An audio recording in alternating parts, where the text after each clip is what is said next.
Գյումրիում եւ Փարաքարում տեղի ունեցած ավագան ու արտահերտ ընտրություններից հետո վերահաշվարկ կատարելու եւ քվեարկության արդյունքներն անվավեր ճանաչելու դիմումներ չեն ստացվել։ Այս մասին հայտնում է Կենտրոնական ընտրական հանձնաժողովը։ Սահմանված ժամկետում մինչեւ ապրիլի 1-ը ժամը 11:00-ին թիվ 14 եւ 31 ընտրատարածքային ընտրական հանձնաժողովներ վերահաշվարկի կամ քվեարկության արդյունքներն անվավեր ճանաչելու դիմումներ չեն ներկայացվել։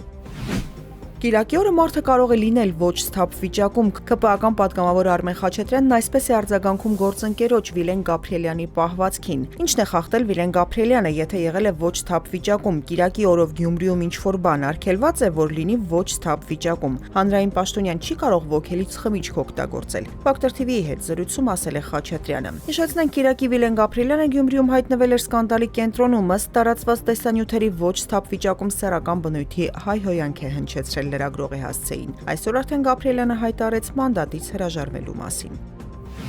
Ազգային ժողովի պատգամավոր Հովիկ Աղազարյանի վարույթով անցնող Աշոտիկ Կամավոսյանի եւ Սլավիկ Պողոսյանի գործը դատարանում է։ Ըստ մեղադրանքի ոստիկանության տեսուչ Սլավիկ Կարապետյանն իր կնոջ հորը Աշոտիկ Կամավոսյանին ծանոթացրել է իր ընկեր Սլավիկ Պողոսյանի հետ։ Նրա մտերիմ Հովիկ Աղազարյանի օգնությամբ առանց համապատասխան փաստաթղթերի եւ առանց կենդանիներին կարանտինացնելու 150,000-ից 200,000 գլուխ գյուղատնտեսական կենդանիներ Արաբական Միացյալ Էմիրություններ արտահանելու գործընթացը գումարի դիմաց կազմակերպելու համար։ Գործը մակագրվել է դատավոր Սուրեն Խաչատրյանին։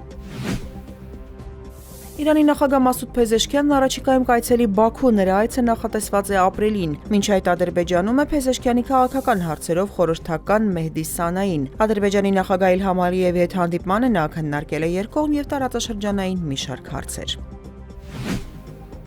Գերմանիայի արտգործնախարար Աննալենա Բերբոքը ժամաներ է Կիև, նա հայտարարել է Գերմանիայի կողմից Ուկրաինային եւս 130 միլիոն եվրո տրամադրելու մասին հումանիտար կարիքների եւ կայունացման միջոցառումների համար։ Բերբոքն ընդգծել է, որ աջակցությունը հատկապես կարեւոր է Միացյալ Նահանգների եւ Ռուսաստանի հարաբերությունների փակուղու ֆոնին։ Ի դեպ, սա հավանաբար Աննալենա Բերբոքի վերջին այցն է Կիև նախարարի պաշտոնում։